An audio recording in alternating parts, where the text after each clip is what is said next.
I remember saying certain words and my boyfriend didn't know what it was. I had to like repeat myself. So one of the examples was esophagus.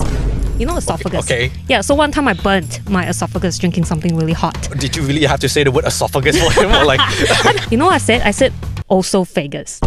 Told my boyfriend, oh, my esophagus hurts. He's like, yo, what? And I had to spell it out for him on like my phone. And he's like, you mean esophagus? And I was like, oh, I said it wrong my whole life. Me moving here, I felt very timid. But it's just good when you actually think of things in a positive mindset. Obviously, it's not going to be easy. There will be like breakdown moments, like you self-doubt and all that stuff. But once you put in the work, I feel like it will all just pay off and it will make sense when you look back. The more you f*** around, the more you're going to figure out, this is not for me, this is not for me, this is not for me. It all stacks up. Your experience will stack up and help you in your future. I don't know if I'm making sense, but... You're making perfect sense, don't worry. Okay. Go off. Getting very emotional.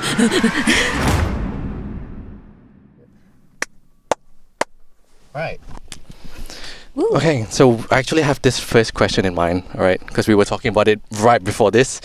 Yes. If you only had one cuisine that you can have, just one, what would you pick? What would you pick? I'm probably pretty biased. Obviously, Malaysian food. Malaysia. Okay, when Comfort you food say, for me. oh man, we're gonna have a debate over here. When you say Malaysian, what do you mean Malaysian food? It's probably more Malaysian Chinese food. Yeah, like Malaysian Chinese. Okay. like the noodles, Mm. more noodle dishes. I think like wonton noodles, Yes. char kway teow. Yes. Yes, Yes. that's what I meant. Yes, exactly. And all the dumplings, fried rice. You can't go wrong with fried rice. Yes. I told him as well, like any Chinese food. I don't know why. For me, Chinese food more than Malay food itself. Yeah, I think like Malay food is heavy. Like it gets Is a bit too it? heavy. I mean, like if you have like rendang every day or like ayam merah, and then like it's pretty saucy. yeah, it's very saucy, and like to have that every day is just a bit too much. Yeah, It's I just can a tiny bit. understand. I can understand. Yeah. But then with Chinese food, it's like you still have like dumplings and like soup, and then there's also the very flavorful stuff, like you said, the fried rice, all this kind of thing, char kway teow, right? Is char kway teow Chinese or is it Malay? Now that I think about it, I think it's Chinese. everyone's gonna come at us, right? Everyone's gonna come at us. Don't Oh my come at God. us. But yeah, everyone, welcome NMA today. Thank you so much for coming. Thanks for on having the me, car. Hamka and Uday. Yeah. So we Yeah. want to start with like, you moved here 7 years ago, right? And then you Mhm. changed from your career of graphic designer to pastry chef, and then Yes. now you're doing like a lot of content creation. Yep. I think the first question both of us wanted to ask you straight away was, Mhm. why Melbourne? Like, why did you decide to come to Melbourne first? Yeah. Long story. You know when you're a kid and your parents just tell you to do certain things and then you think it's just destined for you? So I think when I was like 8 or 9 years old, my mom always had like friend of friends who like, oh, they send their kids to like Australia or UK. So my mom has been plotting to send all her kids to Melbourne. So since I was 9, she was like, Anna, one day you're gonna go to Melbourne. And I'm just like, okay, where is this place? So for me, it's like, until now, it's still the only Western country I've been to, like Australia in general. Yeah, I know it's not that exciting, but when I was 16, we did like a family holiday. Like the full family came to Melbourne, and my parents just kept going like, "Do you guys like Melbourne?" You know, and then we're all just like, "Of course we like Melbourne." I remember walking down Yarra River. I could see all the autumn leaves as I looked up. Like just like now, the weather. Yeah. I saw all the autumn leaves as I was walking down, and I was like, "Wow, Melbourne's so pretty." And I just told my parents, "Yeah, I like it here." So they have just been like, been plotting to send me here. So once I finished my design college in Malaysia, I just came here. Yeah. But why was she like so adamant on you coming to Melbourne? Like she's in Malaysia, so Yeah, I don't know. She's just very like that. She likes to forward plan decades in advance. That's just her thing. is she planning to Yeah. like stay in Melbourne with you, or She hopes so. I think She hopes if so. enough kids can stay here, then we have to sponsor her. it's one of those? I guess. Yeah, okay, I see where this is going. She's like, a few of my friends as well, like yeah, yeah, they like plan investment. their kids like come here and then you sponsor us. To Yeah, come yeah, over, right? exactly. So that's a big master plan. Master plan. Yeah. Okay, then you came here 7 years ago with what were you doing? Like degree in pastry or like what was it? So I came here when I got here. I immediately did pastry chef. Yeah, so that was quite different because like design, you just had like your computer, right? So when I came here, I had to like wear your pastry chef clothes like in the morning and then get to the kitchen and it's like icy cold because everything's like steel kitchen. So I did pastry chef for like 1.5 years and then cook chef for like another half a year. Yeah, that's what I did for 2 years whilst I was working as a graphic designer. Graphic designer as well. Oh. Yeah. How do you find that? It was okay. I worked part-time as the graphic designer, so it was still okay. But I think at that point of my life, I still didn't know what I want to do, you know? Yeah. That's a very interesting point because I feel like when I heard you being like a pastry chef and also a graphic designer, it felt like you were someone who kind of knew what you wanted. No. You know? Yeah. Nah. Because I think a lot of people, especially when they come here, we have the mindset of like, if we're doing this course, like this is going to be who I'm going to be first. Yeah. And then there's a lot of pressure to be like, oh, this is me. Yeah. But I think we're going to go more in depth with your story, but like it's showing people like things can change. A lot of things can change and we really don't know how it changed. But before we get to the content creations, like then what are like the cultural differences that you feel like was the main difference that you feel like, oh shit, I am in Australia, not in Malaysia anymore? Yeah. You know what I mean? Yeah. Obviously it was the accent. Here we go. Yeah, here we go. I'm gonna unpack it. But like, you know, for me, right, I actually speak English at home. Yeah. I also speak English all my life, and like I think in Malaysian standards, my English was always close to full marks. I'm like top of the class for my English. Okay. But once you get here, it's like, oh, my English is like no one understands what I'm saying. And I remember the first day I landed in Melbourne, I started talking to like people during orientation. I kept chucking in like lahs at the back. Yeah. I'm like, yeah, just do this lah. And I'm like, oh shit, so embarrassing. Like, how can I just say that out loud to like a random person in school? Yeah. I don't even know where she's from, you know? And then I was just like, oh, I really need to like tone it down, you know? Felt very embarrassed. And then I think after that, I felt more conscious, very self-conscious. And like, I feel like I have to like practice what I have to say out loud before like I say it. Yeah. So that was my biggest challenge. Yeah, and I can only assume with like you're doing the part-time job and then you also went like head first with the pastry thing. Like instantly a lot of communication is needed, right? Yeah. So I think for me it was like coming here and then I told you just now when I say like, oh, where do you stay or where you come from? Like, and we in Singlish, it's like we lose a lot of like the what do you call it today? Like I'm like, where you stay? Like I don't say like where do you stay? And then they'll look at me like, what did you say? You're just like missing some words, like yeah, exactly, and they just didn't get it. But I guess for me, luckily, it was like a lot of just reflecting and like you can see people like going away from you, and I think where I want to draw the line with people is that we're over here living and not as tourists, right? I think when you come here as tourists, like your English is fine. Like you can get by with like buying stuff and everything. But when you want to make like a friend, like a proper friend who's Australian, that's where you really have to like change a little bit and like to just blend in the culture. It's sort of like I say to people, if they're coming to Singapore and a white person learns Singlish, you will love it. Yeah, exactly. Right? You just assimilate better. Yeah. And you love that person for doing it. But then for some reason, like Singapore, when like we change accent, they were like, oh, why are you changing your accent? You're like, it's the same thing. Yeah, exactly. Yeah.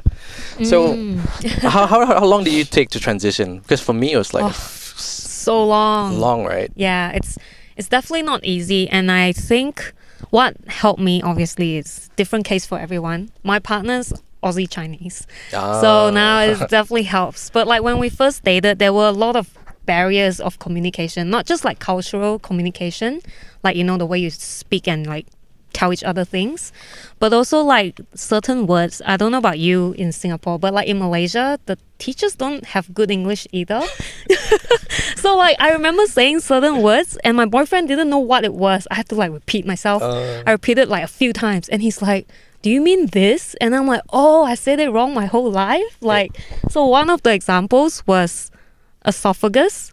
You know esophagus? Okay. Yeah, so one time I burnt my esophagus drinking something really hot. Did you really have to say the word esophagus for him? Or like I don't know, it just came to mind. You just said like, I burned my throat or something. Yeah, I know. I said, you know what I said? I said esophagus. So in Malaysia, my science teacher taught us as esophagus. So I told my boyfriend, oh, my esophagus hurts. He's like, yo, what? I was like, my esophagus. He's like, what is esophagus? And I had to spell it out for him on like my phone. And he's like, you mean esophagus? And I was like, oh, I said it wrong my whole life. So like, it's not like he's nitpicking at me, but I feel like with all the time I spend with my partner, he just like points out, oh, you're saying things wrong. Like, that's not correct.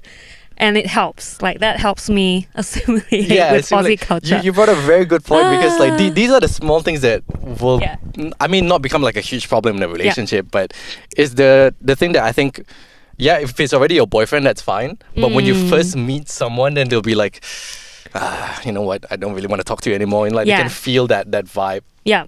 And that happens a lot more often. Like, it took me a while to get friends. I'm assuming it also took you a while to get like solid friends in Australia with the accent. Yeah. But of all words, man, like either way, esophagus.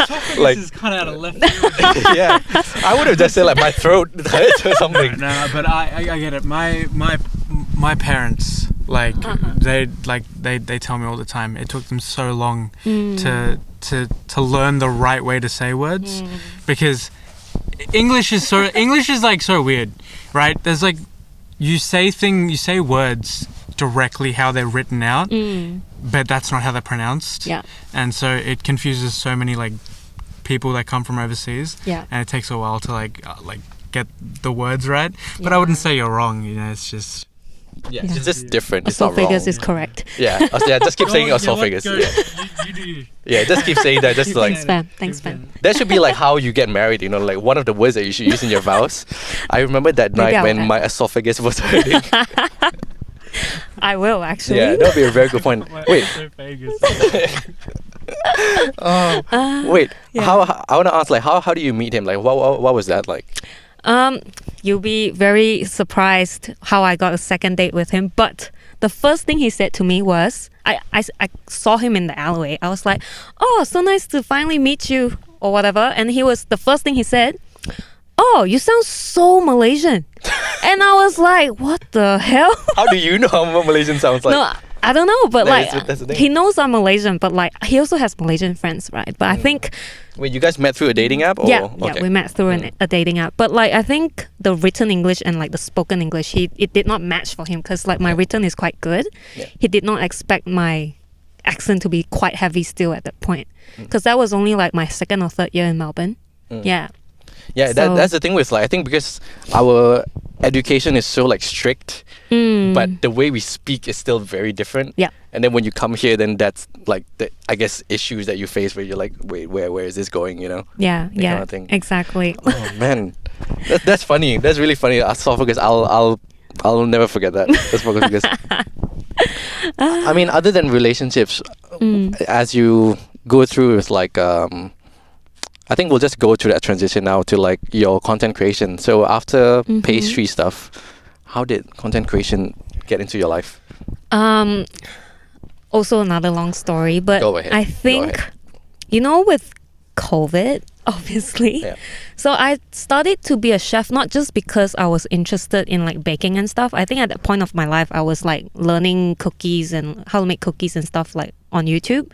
Then I was like, oh, you know, like why not just take it seriously? I don't really see myself doing design for the rest of my life anyway. So I did pastry. And then the pathways to becoming a PR was also to be a chef regionally.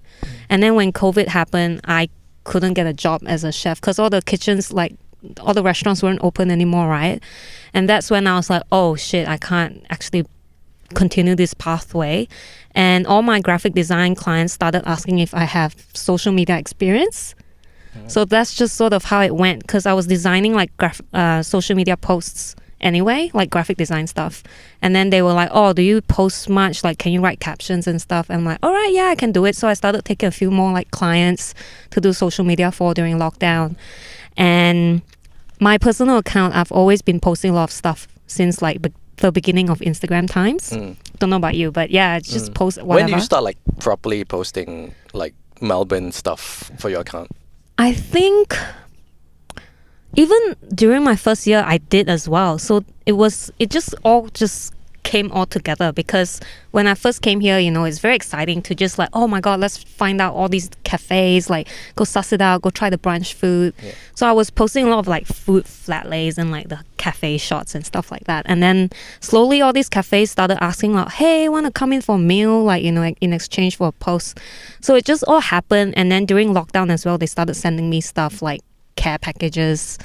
Yeah, so it just like came all together. And when lockdown ended, it just kept coming. So like I had to like, go to cafes, make content, and like I really enjoyed it during that time because like post-COVID, it's like, oh my God, let's go everywhere, Yeah, so it just happened, and I took on more real clients, like as in REEL, real clients. Okay, I get it. Real clients. So that's just how it happened. And with content creation, now that I work with a lot of like government, like City of Melbourne and like Visit Melbourne. I think also I'm very blessed to have a lot of like good connections. They like recommended me to like people who were looking for like real creators. So I just got those like contract gigs and stuff like that. Yeah. It's really nice to hear like the organic side of the influencer thing, because if you're just purely looking at like Instagram as a whole, right, it can get a little bit of like, oh, there's another influencer, it's just another influencer. But hearing your story is like very refreshing to hear, like someone who's organic and like you really started out of your own will and then naturally came through to what it is right now, right? Yeah. And the two videos that I remember you posting that was like in my head was, the first one was the one on the train when you were waiting for the train and then the wind came through and then your partner was like taking the video and he was like, babe, we're gonna miss the train. Because that was the thing. I literally just talked to Uday about this. Why does the wind thing happen when the train is coming? Yeah. And I'm like, I don't know why, but I get what you mean, because like you're just there like, oh, I just feel like a bloody model for some reason. And having a good time. Yeah, exactly. And he was giving me the scientific reasons and all this kind of shit. So I'm like, yeah, it's fine. We're not gonna go through that. Yeah. But the other post that I think got us to this point with this podcast, we'll talk a little bit about that, is the IELTS English IELTS, test thing. Yeah. What does it mean again? Like in I forgot what it means. Yeah, it's like that English test for you to like get your next visa with like postgraduate or your PR or whatever, right? So with that test, how did you do? How did you do for that test? I think I did okay. Yeah, like I think considering I speak English at home, so it actually helps. And I think doing like mock tests helps a lot. So I think I was very stressed that I wasn't going to do well, but I usually do well with all these English tests. Right, because so it's the what was the other one? PTE. PTE, yeah. Yep. I think I did a PTE. Oh, I did a PTE. Oh, you did the IELTS, because the IELTS is. Oh, you did both. Why did you have to do both? Because like I've been here for a while, so you have to refresh your English test and like apply for new visas and stuff like that. The IELTS is the one that has a little bit more like written stuff, right? I think IELTS is the one where there's like a person speaking in front of you. No. Yeah, you have to speak to a person instead of writing it on the computer. I mean, computer thing. Yeah. Because I did the PTE and it was like the computer generated thing, and then I was over there like trying to mimic as Aussie as I can, because I don't know whether they understood like Singapore accent or do they understand, right? Yeah. So this is another thing, like for people planning to come here, right? And then you've already stayed here for 2 years and then you have to take the test again. You kind of have to learn a little bit of the accent, because imagine you speaking in a Singaporean or Malaysian accent, whatever accent you have, and they just don't understand. Yeah. Then how are you going to pass the test? Yeah, like, exactly. It just doesn't work that way. Yeah, like I remember just like, I was practicing, and I also noticed like every time I practice with the even with PTE, you have mock tests, right? You can do it on your computer. A few mock tests, yeah, like I would also just put on like my fake Aussie accent. I'll be like, yeah, this, but so like not me. But like I think these days, I've been here for like 7-8 years. It's like a bit more natural now. But like there's also a thing with like reverse culture shock. You go back to Malaysia or Singapore, your friends are like, wow, some Aussie already, ah? Then I'm like, yo, I can never win, man. Like, yeah, you can never win. Because, you brought such a good point. Let's talk about that. Yeah. It's like now you are just in between everything, When you're hanging out with Australians, you're too Asian. And then when you go back home, you're too Australian. And it's like, what's your experience been with that, like going back home in Malaysia? When was the last time you went back home to like Malaysia? I recently went back in October for a friend's wedding. So I caught up with a few friends that I haven't seen in like many, many years, you know. And I went to this friend, he recently opened like a cafe. So I went to try his food and stuff. So we just caught up and I was just like talking normally. I thought I put on my Malaysian accent, but he was like talking. He was like, wow, very Aussie already, ah. I was like, oh, is it? Oh, let me sound a bit more Malaysian for you. Ah, yeah, very nice. Yeah, I don't think you can like, go back. Yeah. I don't think you can go back. And it's also like, this is funny because like Singapore and Malaysia, we are neighboring countries, but you are, I think, my first Malaysian friend that I'm actually like talking to. Oh, I've never like actually befriended a Malaysian. Why, ah? It's nothing to do with that. It's just purely just because I think the last time I went to Malaysia, like just on family trips, we would be like 16. I didn't meet like random people or anything like that. And then I just grew up in Singapore naturally. I haven't had like a Malaysian friend. Okay.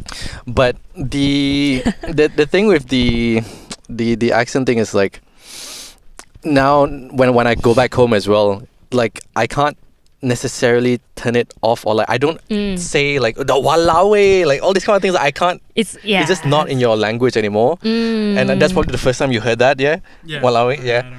Oh my god! Wait, I lost my train of thought.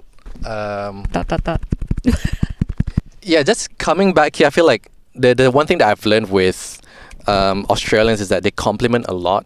And then I started doing it. And then when I went back to Singapore, all my friends and family are like, what is happening to you? Yeah. Because, for example, we work in retail, right? And then they like to say like, oh, Hammy, have you done this? Like, oh, yeah, I've said, yeah, I've done it. And they're like, oh, beautiful. Yeah. We don't ever say that in Yeah, we Singapore and don't. Malaysia. Like, if you do your job, means you just do your job. Yeah, Like, they don't compliment you for it. You know what I mean? Yeah. I also noticed this. I think I went to a cafe in KL by myself. And you know, you go to a counter, you're like, how are you going? And then the counter person's just like, huh? It's like, oh shit, wrong place. So I don't say anything. I'm like, "Okay, can I please get a... I remember that. Yeah, the first night I went back to Singapore as well. Then after that, I was at the grocery store and I said, have a good night. And the auntie just looked at me like, don't you tell me to have a good night.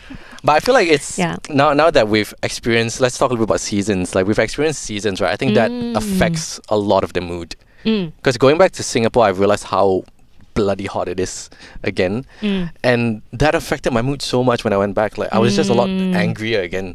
Like triggered, like easily triggered. All the small things just trigger me so much, you know? Okay. And like, I think with the cold season right now, with winter coming in right now, like you just get mellowed, like a lot more mellowed. Yeah. It's true. You start to realize like, you know what? Other than like the stressful life, which is fine, but I think the weather plays a huge part. Yeah. What was your experience with like Melbourne weather when you first came here? Like, I think besides the 4 seasons in a day thing, I think I struggled a lot with like dressing up. Yeah. Like, I think for me, like I said, Melbourne is the first like Western country I went to, so I don't actually have like winter clothes. So every year I'll try to buy like limit myself to buy like 1 or 2 like, I don't know, puffer jackets or like something thicker, except like just like having like a denim jacket. So like I think that was what I struggled with. Like I don't think I looked really good first few years. I'm like still trying to figure out what's the vibe. Yeah, and I also find that it was just very hard to know what to wear. Like in Malaysia, Singapore, you just go out, just wear the thinnest thing. You go to shopping mall, bring a jacket. Yeah. But like here, you actually have to check every single morning. Like even this morning, I was like, oh my god, it's like maybe gonna rain. Like maybe bring something like a bit more cozier. Yeah. Yeah, that was what I struggled with. Did you feel like you were like that as well, or the first year I think more than didn't know how to dress outside, I didn't know how to dress inside. Oh. Because like I would wear, I mean, when you're at home in Singapore, every day is like shorts and like a t-shirt. Yeah. And I kept wearing that because I was so comfortable with it. I just didn't want to wear long pants. Yeah. After 2 years, I'm like, just wear long pants. And then like my knees are a lot warmer. Everything is just a lot better. Or like wear socks. No, just wear socks at home. Like I hate wearing socks. Like, it just doesn't make sense. Like your Southeast Asian brain doesn't like equate. I need to wear socks at night because it's cold. Like it just doesn't equate. You know what I mean? Yeah. And then you just on the heater as much as you want, and then you get the bill, and you're like, oh, maybe we shouldn't on the heater that much. Yeah. It's definitely a thing. I mean, you care a little bit. I mean, you definitely care more about fashion than I do, and slowly. slowly. Yeah. I think the only thing we both have is like just one puffer jacket, or maybe that's just a guy thing. We just have Maybe. one puffer jacket. It's multifunctional. It's all good. Yeah, because you can wear it with so many things, right? Like just one black puffer jacket, and then you can layer it with whatever you want. Yeah. But the car, to me, the car helps a lot, because when you go out with like public transport, then there's a lot of like you're going out like to public spaces, and then it gets cold. And I was suffering a lot, and I also didn't know how to layer that stuff. But now that, like, for example, today I'm just wearing a quarter zip and also a t-shirt inside, it's because I have the car. Yeah. Like the car has been helping. Yeah. But I'm assuming maybe, I have a question about this for Malaysia, because I think you guys have car in your culture as well, because you travel quite a bit. But Singapore is like so small that for me a car was like a luxury. It has to be a luxury. But what was it like in like Malaysia for cars? I think cars in general, I had a car when I was in Malaysia just to drive to college. But I think now public transport is getting better. It's still like 50-50. Some people will have cars, some people will want to use public transport. But I think in Singapore, definitely cars are luxury, because you can take public transport to most places, right? Like, I even heard about this quote from my Singaporean friend when I saw them in October. They said that Singaporeans are like what's the word, like mouse, like you come out from the tunnel, and then like you do your thing and then go back into the tunnel. Oh my god, I didn't look at it that way. Yeah, like that's what it was my Malaysian friend who works in Singapore. He's like, Singaporeans are like mouse. I'm like, wow. But that's such an interesting point, because that is how I lived. That's exactly how I lived, because most of our trains right now is like underground. It's not even like there are the ones at the at the top, but for the most part I only go underground, and then I go up, and then that's it. Like that's all I do. That's what I heard. I was like, it's efficient. That means your public transport system is very good. Yeah. But it's like interesting, because like, we grew up knowing only what we know, and it seems very normal. But then like when we see someone who's like, what's the word I'm looking for? Living life a little bit more like organically with nature, and then they come to Singapore, they're like, what is this life? Like, it just doesn't make sense, right? Because Singapore is the whole place is very city-like. Even though like HDBs isn't like Melbourne CBD, but everything just feels very like crowded. Yeah. Did you like Singapore? Like, what do you think about Singapore when you came over? I think this time around, I like Singapore a bit more. Like, I used to be a Singapore hater. I used to be. But that was because I haven't gone there in like over 10 years, and like you grow up knowing what you know, right? My parents, when I used to go to Singapore, my parents are always like, the food here not good also. I have to pay 3 times more. Oh my god. Like, that's all I knew. I see that POV. So I'm growing up, I'm like, Singapore's not that great. And then that was obviously also pre-Marina Bay Sands era, so there was not much.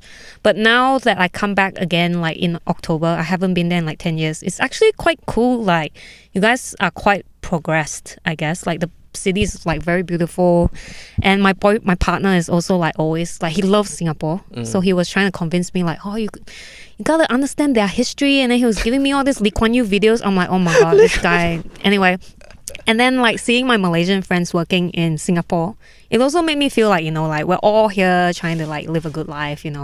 They're all sending money back home as well. Everyone wants a better life, so I can understand that Singapore is like a great place to be for like foreigners as well. I still feel like Singapore and Malaysia is like one in my eye. Because it's still like the same like cultural thing. It's just Singapore has progressed in the economic sense a lot. And I don't know. I feel like it would be nice for us to be together again, but at the same time we can't. I'm not. Hard. I'm not going into like any political stance or whatever. It's just like just culturally, like it would be nice for us to just like be together.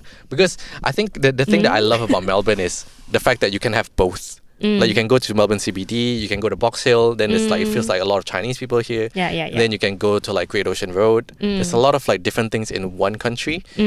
But when you're stuck in Singapore, right, everything just feels like a Melbourne CBD. Like, it would be nice to be like, just go to Malaysia without like any of your passport or whatever it is. Like, I'm assuming it would be the same thing, right? Like, from Malaysia to be able to go to like Singapore like as a CBD, it'd be nice. Because even yesterday I went to like for a little hike in Belgrave, and it was nice to be able to like say, I'm a bit tired of like the city life. I want to go like to the woods and stuff. But Singapore, there's no Yeah. place where I can like go to the woods, you know, like that Yeah, kind of yeah. thing. I heard people just they travel to the islands, Yeah, like Yeah, Sentosa Island yeah. and like like Indonesia. yeah, like Yeah. Batam. Yeah, yeah. Yeah, my parents are literally at Batam right now. Oh, okay. Yeah. It's like Yeah. for you to make sense for you, right? It's like an hour ferry ride to Indonesia Yeah. from Singapore. Yeah. Really? Yeah, it's just 1 hour, that's it. Yeah. And Yeah, like that's cool. it would be nice to just have a little bit more space Yeah. because you just get really, really tired over there. Yeah. Yeah. We'll see how that goes. I mean, I heard they are building something in JB. Yeah. I don't know what's gonna happen. Like, maybe I feel like my partner said something about like maybe Singapore will like try to take over parts of JB because they're building like a center there. I don't really know Yeah. what's going on. Because to be honest, I wouldn't mind living back in Singapore if those two countries are like easier to go to. Because I think the main issue I have with Singapore is like the longer you stay there, the more stress you get. Yeah. Like yeah. it would be a nice place to like work and like maybe get out as like on holidays if you have the money and everything. But to like live there every day, it just gets Stressful, yeah. very stressful, and the Yeah. heat just doesn't help. Yeah, I Yeah. totally get it. So I think that's one of the perks of living in Melbourne. You just get a lot of different things to see. Like you get the ocean, you get the mountains, you get different types of people from different places. They make like the food, you know, the food here is so good as well. Yeah, so Yeah, it's just the great. price. The price is every time you go back home, you're like, why is the price Yeah. like that? yeah. exactly. Malaysia boleh. Okay, we're going into one more topic that I wanted to talk to you about with your weight loss journey. Like, I remember seeing that video where you showed your weight loss, and it was like really inspiring as well. Because one thing that I advocate for anyone coming here, that we should always exercise, not only just for like your body, Looks, your yeah. health, anything, like how much it helps with your mind, your mental health. It really changes you, because I think a lot of people who come here, they like coming here alone.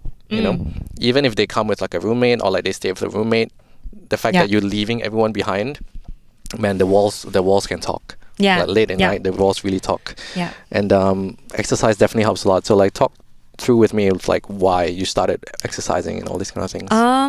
I think at that point of my life, which was not that long ago, in October, my partner actually started looking to lose weight first. So he actually has a fitness coach himself. And I was like, oh, can I just join you with your fitness coach? And he was like, nah, go look for your own one. So I was like, all right, I'll find my own one. That's so honest. I like that.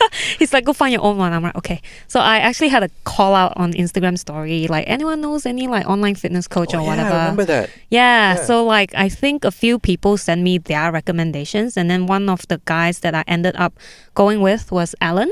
So Alan's really good. Like I haven't actually met him in person still, but he took me on for like I think 8 weeks, and the last 2 weeks I was actually in China, but it was so good because like you said, it like helps you with your mental like health and all that, because it also helps you with like organizing, and like when you exercise more, you're just sharper.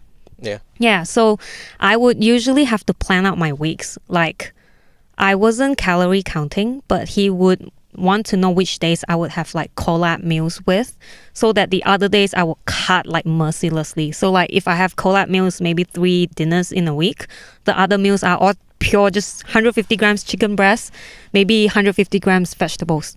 So I would just stick to it. And I was actually quite okay with the amount of food, because I don't know, once you have like the heavy meals, like it just offsets each other. So I just stuck to it, and like going to exercise like 4 or 5 times a week. I couldn't do the gym, so he let me do like group fitness classes, which was like hot Pilates or like F45. And I was just shocked. Like every day I stood on the scale, it actually went lower. I'm like, whoa, something's wrong with this machine. Like, like whoa, this doesn't make sense. So like I think it just got addictive for me. I was like, I need to keep doing this. Like I found the secret sauce to losing weight. So I just stuck to it. Even when I went to China for the last 2 weeks, I think my relationship with food at that point was already a bit better. So like instead of finishing everything, I'll have like 2 bites, and I'm like, yeah, I think that's enough. Like, you know, like it's not like the food's gonna disappear from my life forever. I can have it whenever I want in the future. Yeah, so just like different mindset towards food. Like it helps a lot.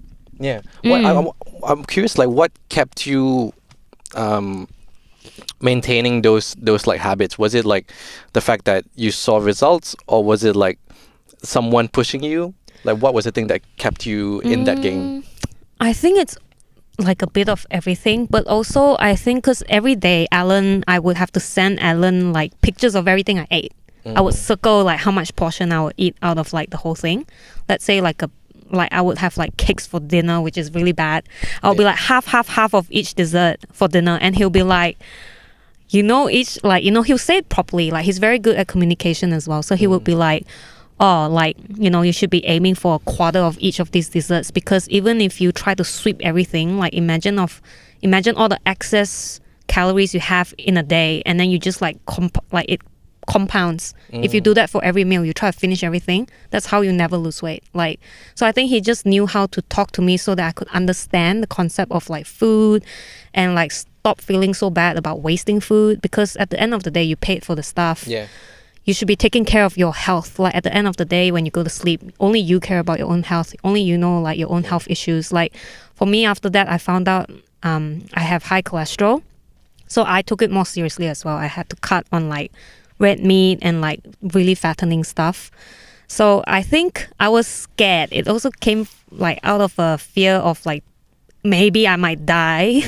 I get that. Yeah, I went to the doctor. She was like, she could not understand how a young girl like me could have high cholesterol, this number. And she was like, how are you eating? Like, I don't understand. And then I told her I was a foodie, and she didn't understand still. I was like so embarrassed. But she was like, you need to really, eat less. Otherwise, in the next handful of years, you might have a heart attack. And that's when I was like, oh shit.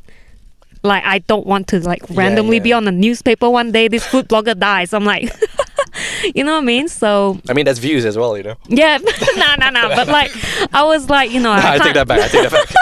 Censor that. But yeah, I think I got scared, and like I said, so it just came hand in hand with like understanding my relationship with food. Because like, okay, another like thing that came into play was like when I came to Melbourne, obviously everything's very expensive for a Malaysian. Yeah, everything's I get times that. 3. So when I went to pastry class, I'll finish everything.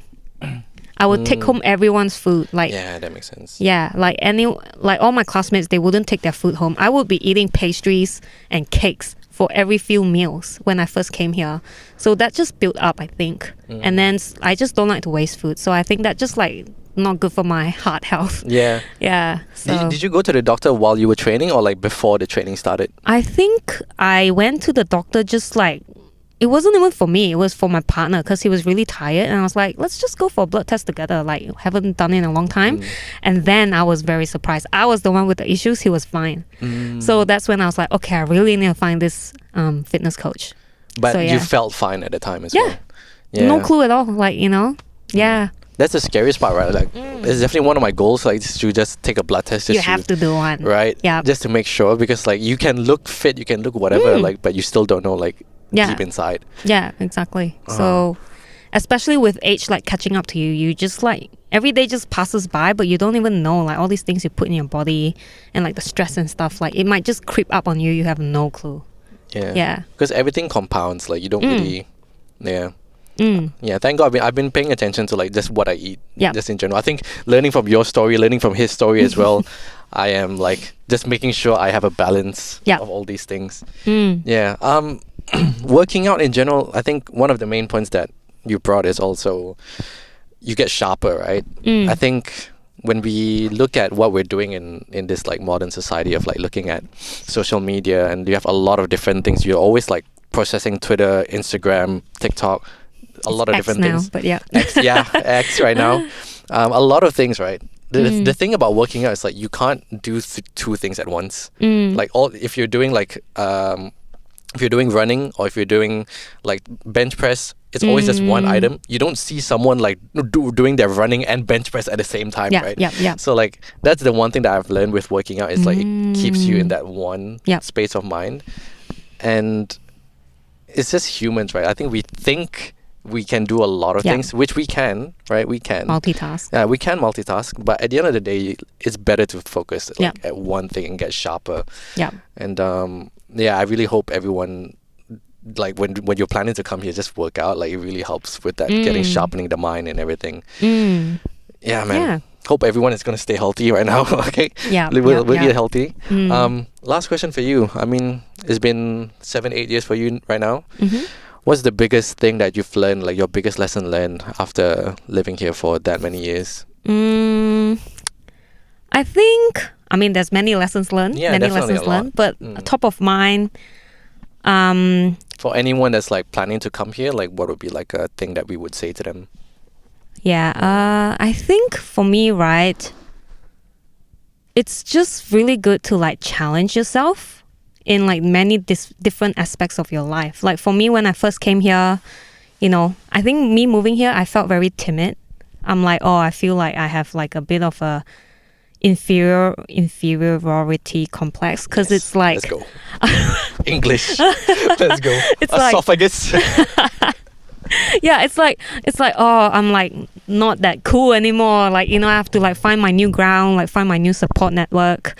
But it's just good when you actually think of things in a positive mindset. Like, don't be like, oh, I will never like blend in. Like, just find ways to like make like micro implements to like blend in or like improve your English or like get better at something or like, you know, just whatever it is.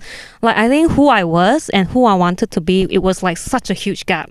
Like when you first come, it's like, oh, I really want to be like, you know, maybe like 5-10 years. I want to be someone who's like living abroad. Like I actually have local friends. I actually know what I like. I'm actually like a local. Like I have things that I like, people that I love around me. But when you first come here, you can't see it. It's like so hard. Like how am I supposed to get there? But like when you break it down and you actually put in effort to like make it all happen, like obviously it's not going to be easy. There will be like breakdown moments, like self-doubt and all that stuff. But once you put in the work, I feel like it will all just pay off and it'll make sense when you look back. It's like, it was so hard, but it was like so worth it because everything will be hard at the end of the day. But are you going to pick the hard where it's like, oh, it's so hard, so I'm never going to do it? Or are you going to be like, oh, it was so hard, but I did it. But there's something else that's even harder. Like, I don't know if I'm making sense. Like, it makes so much sense. Yeah, I get you. I really get you. all right, thanks, guys. Yeah. But like, that's just what I mean. You have to pick your heart. Like, the heart will always be harder wherever, like, no matter what stage of your life you are.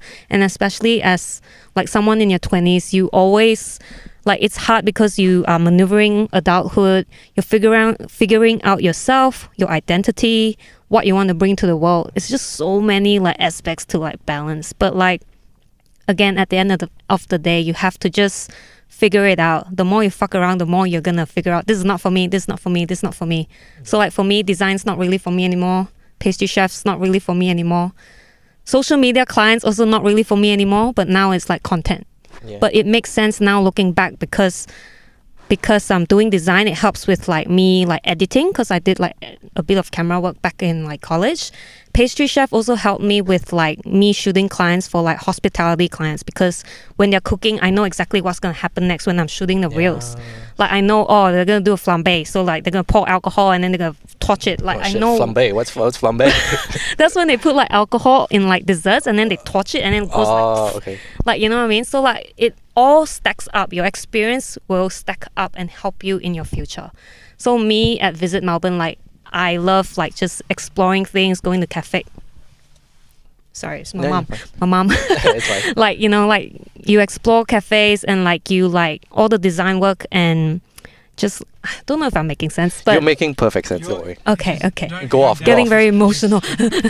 Go off, Queen. Come on. A bit more. Yeah, it's just like the things that will connect you like step by step. It will all make sense when you look back one day. Even though it doesn't make sense when you're doing it, you're like, oh, is this actually what I want to do? Is this what I'm going to do for the rest of my life? But it will all make sense when you look back. That's my biggest advice to anyone, you know, always invest in yourself.